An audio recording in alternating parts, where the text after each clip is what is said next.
चलिए शुरुआत करते हैं सबसे पहले मध्य प्रदेश की एक बड़ी सियासी खबर के साथ। एमपी में नेता पुत्रों के भविष्य पर 4 जून के बाद फैसला हो सकता है।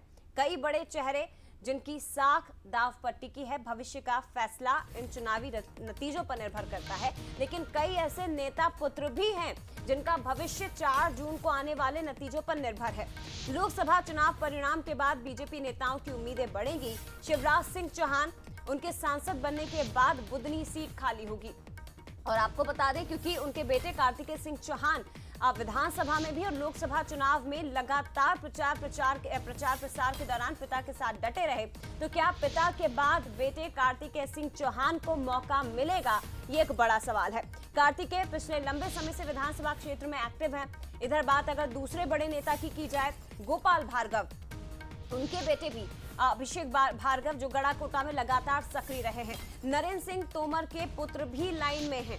अपने अपने क्षेत्र में ये तमाम जो नेताओं के पुत्र हैं वो सक्रिय रहे हैं। चाहे आप अभिषेक भार्गव की बात करें, देवेंद्र सिंह तोमर की बात करें या बात कार्तिकेय सिंह चौहान की हो, आपने इन्हें अपने अपने क्षेत्रों में लगातार प्रचार प्रसार में व्यस्त होते देखा होगा, जनता के बीच जाते देखा होगा। लेकिन सवाल है कि क्या इन नेता पुत्रों को राजनीतिक विरासत मिलेगी?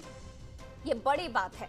कई ऐसे नेता हैं जिनके भविष्य का फैसला 4 जून पर टिका हुआ है। बहुत कुछ निर्भर करता है, लेकिन इनके पुत्रों का भविष्य भी, उनकी उम्मीदें भी 4 जून पर ही टिकी हुई है, जब लोकसभा के चुनाव परिणाम आएंगे। अभिषेक भार्गव जो लगातार क्षेत्र में सक्रिय रहे हैं। इसके साथ ही बात अगर कार्तिकेय सिंह चौहान की करें, तो आपने देखा होगा कि वो अपने पिता शिवराज सिंह चौहान के लिए हर मंच से प्रचार प्रसार करते दिखाई दिए। राजनीति में उनका ये कदम एक तरह से माना जाता रहा है कि उन्हें राजनीति के लिए ही तैयार किया जा रहा है। वो अपने पिता की विरासत को आगे बढ़ाएंगे। शिवराज सिंह चौहान जीतते हैं अगर विदिशा से, तो वो दिल्ली पहुंचेंगे, सांसद बनेंगे। और क्योंकि वो वर्तमान में विधायक हैं, तो बुदनी सीट उनके सांसद बनने के बाद खाली हो जाएगी। तो क्या कार्तिकेय सिंह चौहान इस सीट से उम्मीदें लगा सकते हैं? क्या शिवराज सिंह के सांसद बनने के बाद उनके बेटे कार्तिकेय सिंह चौहान को मौका मिलेगा? हालांकि बीजेपी लगातार ये कहती रही है कि पार्टी कार्यकर्ताओं वाली पार्टी है, और यहाँ पर जिन कार्यकर्ताओं ने दरी बिछाई है, जिन्होंने मंच के नीचे या पर्दे के पीछे रहकर काम किया है, उन्हें पार्टी लगातार आगे बढ़ाती है। और ये बात हमने कई मौकों पर देखी भी है। लेकिन नेता पुत्रों का क्या? अभिषेक भार्गव हो गए या कार्तिकेय सिंह चौहान हो गए, या इसके साथ ही देवेंद्र सिंह तोमर जो नरेंद्र सिंह तोमर के बेटे हैं, इन नेताओं का भविष्य भी, पुत्रों का भविष्य भी बहुत हद तक 4 जून के नतीजों पर ही टिका हुआ है। तो क्या इन्हें आगे कोई बड़ी जिम्मेदारी मिल सकती है लोकसभा चुनाव के बाद? क्या पार्टी इनके भविष्य का जो फैसला करेगी?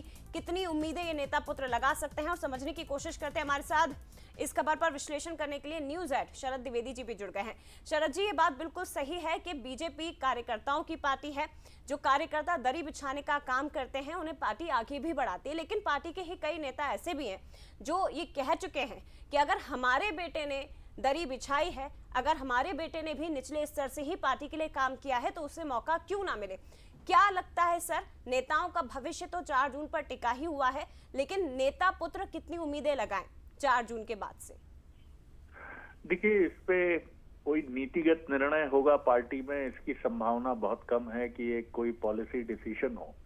जैसे मध्य प्रदेश में हमने देखा कि एक मंत्री की पत्नी को लोकसभा में टिकट दिया गया जी। तो जीत की संभावना और जीतने का गणित, ये सबसे अहम कड़ी होती है।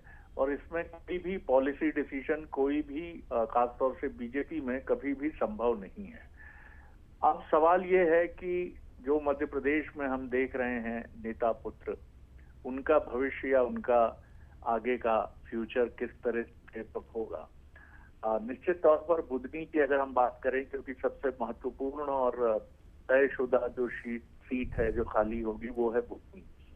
और कार्तिकेय सिंह चौहान अपने पिता के लिए बीते करीब 5-6 वर्षों से वहां निरंतर काम कर रहे हैं एक कार्यकर्ता के तौर पर। इसी तरह गोपाल भार्गव के पुत्र अभिषेक भार्गव उनके क्षेत्र में काम कर रहे हैं। देवेंद्र सिंह तोमर, नरेंद्र सिंह तोमर जी के पुत्र ग्वालियर मुरैना में काम करते हैं।